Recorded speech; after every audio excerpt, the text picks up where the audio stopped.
Hi, as part of my Difficult Women series, I want to talk to you about Edith Garrud. I think I'm pronouncing it properly, Edith Garrud. Anyway, before she got married, she was called Edith Williams, and she's different. She's so I find she's one of my favorites. Okay, we don't get to hear about her often, but she was a very key part of the suffrage movement. Now, Edith, she brought what she knew to the table and she made it have value and she made it of positive impact to the cause. So, as you know, when people are fighting for freedom, fighting for equality, we all have different skills, and it is good that we bring our different skills to the table, for the cause, to make the cause successful.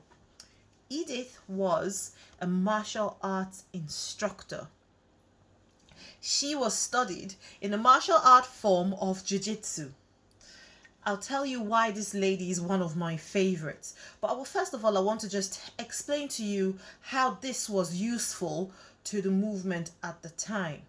So Edith, like I said, she was a martial art trainer. She set up a self-defense club for women so that they knew how to defend themselves against violence. Fantastic. She didn't stop there. Edith started to write self-defense scenarios in magazines. So it was supposedly fictional, but she was writing self-defense scenarios that she knew women would read, just to give them the tips that they might need if they were ever faced with such situations. Absolutely fantastic. She went one step further. Now, she trained the bodyguard unit of, and I have to read this, sorry, the bodyguard unit of the Women's Social and Political Union. The reason why she trained them in hand-to-hand combat was so that they could avoid arrest, because as you know, a lot of them were getting arrested left, right and center in their fight for freedom, but also so that they could defend themselves against the violence that was coming from the general public.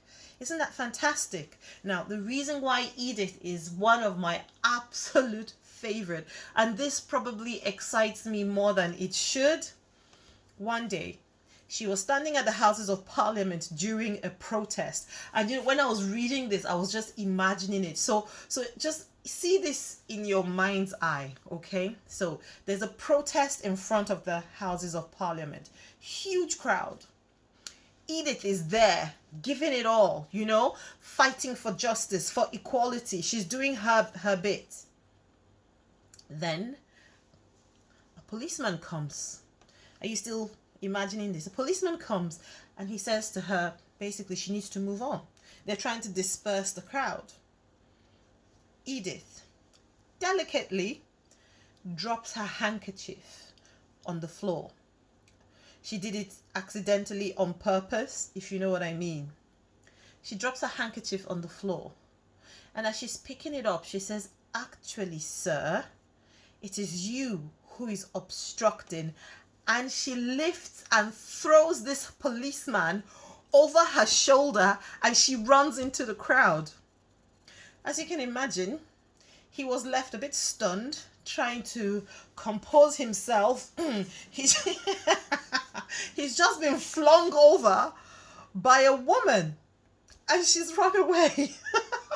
Anyway, as I said, this is all part of my Difficult Women series, and I am discovering so many amazing women, and it is such a joy to share it with you as well. If there is anybody in particular that you want me to speak about, or anybody you want me to look into, please let me know, because I've discovered this Edith Garrud, and at the moment, she is my favorite. Thank you.